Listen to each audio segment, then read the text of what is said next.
Hi ನಮಸ್ತೆ ಎಲ್ರಿಗೂ. ನಾನಿವತ್ತು ನಿಮಗೆ ತೋರಿಸ್ತಾ ಇರೋ ರೆಸಿಪಿ ಬಂದು ಪರ್ಫೆಕ್ಟಾಗಿ ಸೇಮ್ ನೀವು ಮದುವೆ ಫಂಕ್ಷನ್ಗಳಲ್ಲಿ ಯಾವ ರೀತಿ ತಿಂದಿರ್ತೀರೋ ಅದೇ ರೀತಿ ಬಾದುಷಾ ಮಾಡಿ ತೋರಿಸ್ತಾ ಇದ್ದೀನಿ. ನೀವು ಈ ಬಾದುಷಾನ ನಿಮ್ಮ ಮನೇಲಿ ಯಾವುದೇ ರೀತಿ ಸಣ್ಣ ಪುಟ್ಟ ಫಂಕ್ಷನ್ಸು ಪೂಜೆಗಳು ಯಾವುದಿತ್ತು ಅಂತಂದ್ರೂ ನೀವೇ ಮನೆಯಲ್ಲಿ ಮಾಡಿಕೊಂಡು ಆರಾಮಾಗಿ ಎಲ್ರಿಗೂ ಕೊಡ್ಬೋದು. ಅಷ್ಟು ರುಚಿಯಾಗಿರುತ್ತೆ. ನೀವು ಒಂದ್ಸಲ ಟ್ರೈ ಮಾಡಿ ನೋಡಿ ಹೇಗೆ ಬಂದಿದೆ ಅಂತ ಕಮೆಂಟ್ ಬಾಕ್ಸಲ್ಲಿ ಕಮೆಂಟ್ ಮಾಡಿ. ಇನ್ನು ಯಾರೆಲ್ಲ ನನ್ನ ಚಾನಲ್ನ ಸಬ್ಸ್ಕ್ರೈಬ್ ಮಾಡಿಕೊಂಡೇ ನೋಡ್ತಾ ಇದ್ದೀರಾ ಪ್ಲೀಸ್ ಸಬ್ಸ್ಕ್ರೈಬ್ ಮಾಡ್ಕೊಳ್ಳಿ ಅಂತ ಹೇಳ್ತಾ ಬನ್ನಿ ಹೇಗೆ ಮಾಡೋದು ಅಂತ ನೋಡೋಣ. ಮೊದಲಿಗೆ ನಾನಿಲ್ಲಿ ಮೈದಾ ಹಿಟ್ಟು ತೊಗೊಂಡಿದ್ದೀನಿ. ನಾನಿದ್ದು ಬಾದುಷಾ ಮಾಡೋದಕ್ಕೆ ಎಲ್ಲ ಮೆಜರ್ಮೆಂಟ್ ಪ್ರಕಾರ ಪಕ್ಕ ಒಂದೇ ಬೌಲಲ್ಲಿ ಮೆಜರ್ಮೆಂಟ್ ತೋರಿಸ್ಕೊಡ್ತಾ ಇದ್ದೀನಿ. ಪೂರ್ತಿ ವಿಡಿಯೋ ಎಲ್ಲೂ ಸ್ಕಿಪ್ ಮಾಡ್ದಲ್ಲೇ ನೋಡ್ಕೊಳ್ಳಿ. ಆರಾಮಾಗಿ ನೀವು ಮನೆಯಲ್ಲಿ ಬಾದುಷಾ ಮಾಡ್ಕೊತೀರಾ. ಇವಾಗ ಒಂದು ಬೌಲು ಮೈದಾ ಹಿಟ್ಟು ಹಾಕ್ಕೊಂಡಿದ್ದೀನಿ. ಇವಾಗ ಇದೇ ಬೌಲಿಗೆ ಚಿರೋಟಿ ರವೆ ಹಾಕ್ಕೊತೀನಿ. ಸಣ್ಣ ರವೆ ಚಿರೋಟಿ ರವೆ ಅರ್ಧ ಬೌಲು ಚಿರೋಟಿ ರವೆ ಹಾಕ್ಕೊಂಡಿದ್ದೀನಿ. ಒಂದು ಬೌಲು ಮೈದಾ ಹಿಟ್ಟಿಗೆ ಅರ್ಧ ಬೌಲು ಚಿರೋಟಿ ರವೆ. ಇದು ಪರ್ಫೆಕ್ಟು ಮೆಜರ್ಮೆಂಟು. ಇವಾಗ ಇದಕ್ಕೆ ಒಂದೆರಡು ಚಿಟಿಕೆಯಷ್ಟು ಅಡುಗೆ ಸೋಡಾ ಹಾಕ್ಕೊತಾ ಇದ್ದೀನಿ. ನೋಡಿ, ಸ್ವಲ್ಪನೇ ಅಡುಗೆ ಸೋಡಾ ಹಾಕ್ಕೊಂಡು ಚೆನ್ನಾಗಿ ಮಿಕ್ಸ್ ಮಾಡ್ಕೊಬೇಕು. ಚಿರೋಟಿ ರವೆ ಮೈದಾ ಹಿಟ್ಟು ಸ್ವಲ್ಪ ಅಡುಗೆ ಸೋಡಾ ಹಾಕ್ಕೊಂಡು ಚೆನ್ನಾಗಿ ಮಿಕ್ಸ್ ಮಾಡ್ಕೊತಾ ಇದ್ದೀನಿ. ಇವಾಗ ಮಿಕ್ಸ್ ಮಾಡ್ಕೊಂಡಾದಮೇಲೆ ತುಪ್ಪ ಮತ್ತು ಎಣ್ಣೆ ಎರಡನ್ನೂ ಮಿಕ್ಸ್ ಮಾಡಿಕೊಂಡು ಬಿಸಿ ಮಾಡ್ಕೊಂಡಿದ್ದೀನಿ. ಯಾವುದಾದ್ರೂ ಒಂದು ಬೇಕಾದರೂ ಹಾಕ್ಕೊಬೋದು. ಇಲ್ಲ ತುಪ್ಪ ಪೂರ್ತಿಯಾಗಿ ತುಪ್ಪ ಹಾಕ್ಕೊತೀನಿ ಅಂದರೆ ತುಪ್ಪನೂ ಹಾಕ್ಕೊಬೋದು, ಅಥವಾ ಪೂರ್ತಿಯಾಗಿ ಎಣ್ಣೆನೇ ಹಾಕ್ಕೊತೀನಿ ಅಂದರೆ ಎಣ್ಣೆನಾದರೂ ಹಾಕ್ಕೊಬೋದು. ನೀವು ಯಾವುದಾದ್ರೂ ಹಾಕ್ಕೊಳ್ಳಿ, ಅದನ್ನು ಬಿಸಿ ಮಾಡಿ ಚೆನ್ನಾಗಿ ಹಾಕ್ಕೊಳ್ಳಿ. ಇವಾಗ ಎಣ್ಣೆ ಬಿಸಿ ಇರೋದ್ರಿಂದ ಒಂದು ಸ್ಪೂನಲ್ಲಿ ಸ್ವಲ್ಪ ಹೀಗೆ ಮಿಕ್ಸ್ ಮಾಡ್ಕೊತಾ ಇದ್ದೀನಿ.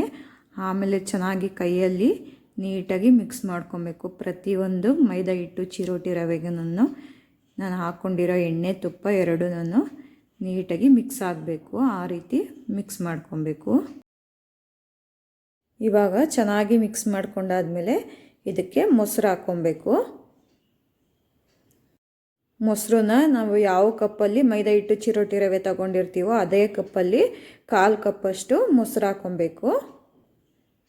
1/4 ಕಪ್ಪಷ್ಟು ಮೊಸರು ಮತ್ತು 1/4 ಕಪ್ಪಷ್ಟು ನೀರು ಹಾಕ್ಕೊತಾ ಇದ್ದೀನಿ. ಮೊಸರು ಜೊತೆಗೇನೆ ಕರೆಕ್ಟಾಗಿ ನೀವು ಇದೇ ಮೆಜರ್ಮೆಂಟ್ ಫಾಲೋ ಮಾಡಿದ್ದಾದರೆ ನಿಮಗೆ ಎಕ್ಸ್ಟ್ರಾ ನೀರೇನನ್ನು ತೊಗೊಳ್ಳೋದಿಲ್ಲ. ನಾನಿಲ್ಲೇನು ತೊಗೊಂಡಿದ್ದೀನಿ 1/4 ಕಪ್ಪು ಮೊಸರು ಮತ್ತು 1/4 ಕಪ್ಪು ನೀರು ಹಾಕ್ಕೊಂಡಿದ್ದೀನಲ್ಲ, ಇಷ್ಟರಲ್ಲೇ ನೀಟಾಗಿ ಮಿಕ್ಸ್ ಮಾಡ್ಕೊಂಬಿಡ್ಬೋದು. ಇವಾಗ ಇದನ್ನು ಚೆನ್ನಾಗಿ ನಾದ್ಕೊಳ್ತಾ ಕಲಿಸ್ಕೊತೀನಿ. ಇದು ಬಾದುಷಾ ಮಾಡೋದಕ್ಕೆ ಈ ಹಿಟ್ಟೇನಿರುತ್ತೆ ಕಲಿಸ್ಕೊಂಡಿರೋದು ಅದನ್ನು ಚೆನ್ನಾಗಿ ನಾದ್ಕೊಬೇಕು. ಈ ರೀತಿ ಕಲಸಾದ್ಮೇಲೆ ಒಂದು 10 ನಿಮಿಷ ನಾದ್ಬಿಟ್ಟು ಇಟ್ಕೊಳ್ಳಿ. ನೋಡಿ, ಚೆನ್ನಾಗಿ ನಾದಾದ್ಮೇಲೆ ಈ ಥರ ಪದ್ರ ರೀತಿ ಬರುತ್ತೆ.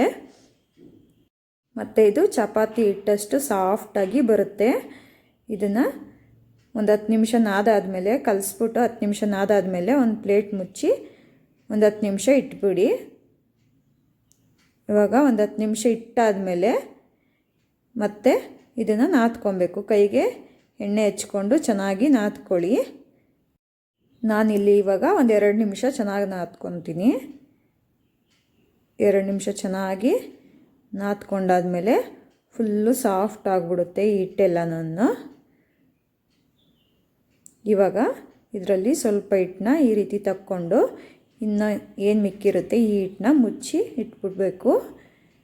ಅದು ಮುಚ್ಚಿಟ್ಟಾದಮೇಲೆ ನೋಡಿ, ಸ್ವಲ್ಪನೇ ಹಿಟ್ಟು ತಗೊಂಡು ಈ ರೀತಿ ಹೀಗೆ ಮಾಡಿಕೊಂಡು ಇದರಲ್ಲಿ ನೋಡಿ ಈ ರೀತಿ ಹಿಟ್ಟನ್ನ ಸ್ವಲ್ಪ ಕಟ್ ಮಾಡಿಕೊಂಡು ಹೀಗೆ ಉಂಡೆ ರೀತಿ ಮಾಡಿ ಇಟ್ಕೊಬೋದು.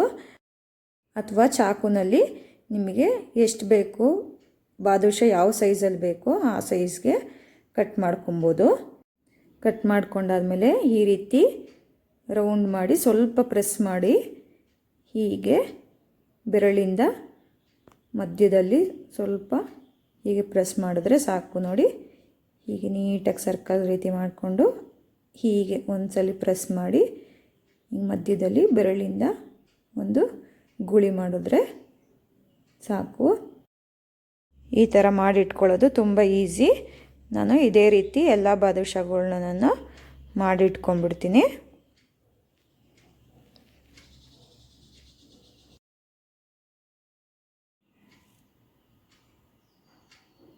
ಇವಾಗ ಬಾದುಷಾ ಎಲ್ಲ ಮಾಡಿಟ್ಕೊಂಡಾದ್ಮೇಲೆ ಇದಕ್ಕೆ ಸಕ್ಕರೆ ಪಾಕ ಹೇಗೆ ಮಾಡೋದು ಅಂತ ತೋರಿಸ್ಕೊಡ್ತಾ ಇದ್ದೀನಿ. ನಾನು ಯಾವ ಬೌಲಲ್ಲಿ ಮೈದಾ ಹಿಟ್ಟು ತೊಗೊಂಡಿದ್ನ ಸ್ಟಾರ್ಟಿಂಗಲ್ಲಿ ಅದೇ ಬೌಲ್ ಮೆಜರ್ಮೆಂಟಾಗಿ 1.5 ಕಪ್ಪಷ್ಟು ಸಕ್ಕರೆ ಹಾಕ್ಕೊತಾ ಇದ್ದೀನಿ.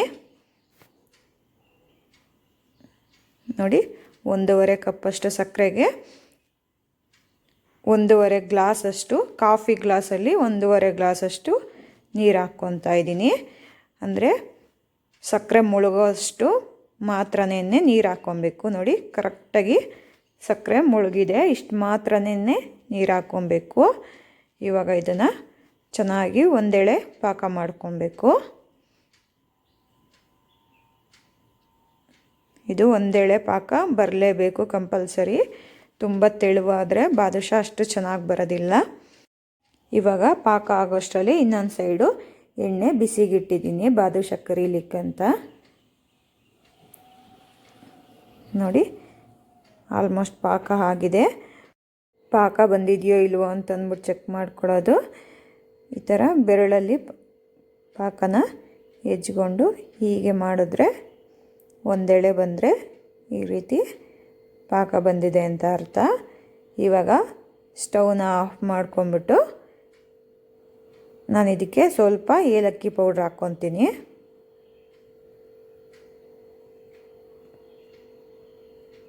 ಸ್ವಲ್ಪ ಏಲಕ್ಕಿ ಪೌಡ್ರ್ ಹಾಕ್ಕೊಂಡಿದ್ದೀನಿ. ಇವಾಗ ಈ ಪಾಕನ ಸೈಡ್ಗಿಟ್ಟು ಬಾದುಷಾ ಬೇಯಿಸ್ಕೊತೀನಿ. ನೋಡಿ, ನಾನು ಆವಾಗಲೇ ಎಣ್ಣೆ ಬಿಸಿಗಿಟ್ಟಿದ್ನಲ್ಲ, ಎಲ್ಲ ಬಾದುಷಾ ಕೂಡ ಮಾಡಿಟ್ಕೊಂಡಿದ್ದೆ. ಇದನ್ನು ಎಣ್ಣೆಗೆ ಹಾಕ್ಕೊತೀನಿ. ಈ ಬಾದುಷಾ ಹಾಕ್ಕೊಬೇಕಾದ್ರೆ ಎಣ್ಣೆ ತುಂಬ ಬಿಸಿ ಇರಬಾರ್ದು. ನೋಡಿ, ನಾವು ಸಣ್ಣ ಉರಿನಲ್ಲೇ ಎಣ್ಣೆ ಕಾಯಿಸ್ಕೊಂಡಿರಬೇಕು. ಗ್ಯಾಸ್ ಫ್ಲೇಮು ಸಣ್ಣನೇ ಇರಬೇಕು, ಅದರಲ್ಲಿ ಎಣ್ಣೆ ಕಾಯ್ದಿರಬೇಕು. ಬಾದುಷಾ ಹಾಕಿದ ತಕ್ಷಣ ಮೇಲೆ ಬರಬಾರ್ದು ಬಾದುಷಾ. ನೋಡಿ, ಇದೇ ರೀತಿ ಸಣ್ಣದಾಗಿ ಬಬಲ್ ಬಂದು ಬೇಯ್ತಾ ಮೇಲೆ ಬರಬೇಕು ಬಾದುಷಾ. ಬಾದುಷಾ ಹಾಕಾದ್ಮೇಲೂ ಕೂಡ ಗ್ಯಾಸ್ ಫ್ಲೇಮು ಜಾಸ್ತಿ ಮಾಡಬಾರ್ದು. ಮೊದಲು ಕೂಡ ಎಣ್ಣೆ ಕಾಯಿಸ್ಬೇಕಾದ್ರೂ ಕೂಡ ಗ್ಯಾಸ್ ಫ್ಲೇಮು ಜಾಸ್ತಿ ಇರಬಾರ್ದು. ಪೂರ್ತಿಯಾಗಿ ಸಿಮ್ಮಲ್ಲಿಟ್ಟೆನೇ ಬಾದುಷಾ ಬೇಯಿಸ್ಕೊಬೇಕು. ನೋಡಿ, ಗ್ಯಾಸು ಸಿಮ್ಮಲ್ಲಿಟ್ಟು ಬಾದುಷಾ ನಿಧಾನವಾಗಿ ಬೇಯಿಸ್ಕೊಂಡ್ರೆ ನೀಟಾಗಿ ಬಾದುಷಾ ಒಳಗಡೆ ಎಲ್ಲನೂ ಚೆನ್ನಾಗಿ ಬೇಯುತ್ತೆ. ಮತ್ತು ಪದ್ರವಾಗಿ ಎಳೆಯಾಗಿ ಪಾಕನೂ ಸಹ ಚೆನ್ನಾಗಿ ಹೀರ್ಕೊಳ್ಳುತ್ತೆ. ನೋಡಿ, ಚೆನ್ನಾಗಿ ಈ ಥರ ತಿರುಗಿಸ್ತಾ ಬೇಯಿಸ್ಕೊಬೇಕು. ಸಣ್ಣ ಉರಿನಲ್ಲಿ ಬೇಯ್ತಾ ನಿಧಾನವಾಗಿ ಕಲರ್ ಚೇಂಜ್ ಆಗ್ತಿದೆ ನೋಡಿ. ನೋಡಿ, ಇದು ಬೇಯಿಸೋದೇನೇ ಸ್ವಲ್ಪ ಟೈಮ್ ತಗೊಳುತ್ತೆ. ಅದು ಬಿಟ್ಟರೆ ಇನ್ಯಾವುದು ಟೈಮ್ ತಗೊಳ್ಳೋದಿಲ್ಲ. ಬೇಯಿಸ್ಬೇಕಾದ್ರೇನೆ ಸ್ವಲ್ಪ ಪೇಷನ್ಸಿಂದ ಬೇಯಿಸಬೇಕು. ಗೋಲ್ಡನ್ ಬ್ರೌನ್ ಬರೋವರೆಗೂ ಬೇಯಿಸ್ಕೊಳ್ಬೇಕು. ನೋಡಿ, ಇವಾಗ ಆಗಿದೆ, ಕಲರ್ ಕೂಡ ಚೇಂಜ್ ಆಗಿದೆ. ಸಿಮ್ಮಲ್ಲೇ ಬೇಯಿಸಿದ್ದೀನಿ. ಇವಾಗ ಇದನ್ನೆಲ್ಲ ನಾನು ತೆಕ್ಕೊಂಬಿಡ್ತೀನಿ. ತಕ್ಕೊಂಡು ಈ ಥರ ಒಂದು ಪ್ಲೇಟಿಗೆ ತಕ್ಕೊತಾ ಇದ್ದೀನಿ. ತುಂಬ ಬಿಸಿ ಇರುವಾಗಲೂ ಪಾಕಕ್ಕೆ ಹಾಕ್ಕೊಬೇಡಿ. ನಾನಿಲ್ಲಿ ಎಲ್ಲ ಬಾದುಷಾನ ಇದೇ ರೀತಿ ನಿಧಾನವಾಗಿ ಸಣ್ಣ ಊರಿನಲ್ಲೇ ಬೇಯಿಸಿ ಇಟ್ಕೊತಾ ಇದ್ದೀನಿ.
ಇವಾಗ ಬಾದುಷಾ ಎಲ್ಲ ಬೇಯಿಸ್ಕೊಂಡಾದ್ಮೇಲೆ ನೋಡಿ ಒಂದು ಅಗಲವಾದ ಪಾತ್ರೆಗೆ ಹಾಕ್ಕೊಂಡು ಇದಕ್ಕೆ ನಾನೇನು ಸಕ್ಕರೆ ಪಾಕ ಮಾಡಿಟ್ಕೊಂಡಿದ್ದೆ ಈ ಪಾಕನ ಹಾಕ್ಕೊತಾ ಇದ್ದೀನಿ.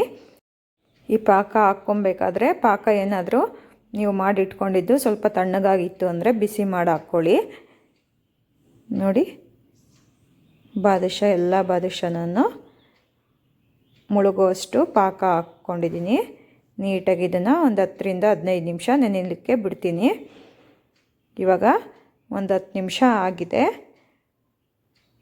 ಇವಾಗೆಲ್ಲ ಒಂದೊಂದಾಗಿ ಬಾದುಷಾ ತಕ್ಕೊಂಬಿಡ್ತೀನಿ.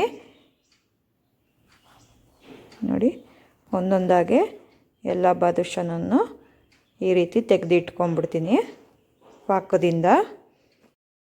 ಈ ಪಾಕದಿಂದ ಬಾದುಷಾ ತೆಗೆದಾದ್ಮೇಲೆ ಮೇಲ್ಗಡೆ ಏನು ನಿಮಗೆ ಸಕ್ಕರೆ ಪಾಕದ್ದು ಲಿಕ್ವಿಡ್ ಅಂಶ ಕಾಣಿಸ್ತಾ ಇದೆ ಅದು ಡ್ರೈ ಆಗಿಬಿಡುತ್ತೆ ಒಂದು 10 ನಿಮಿಷ ಹೊರಗಡೆ ಇಟ್ಟಾಗ.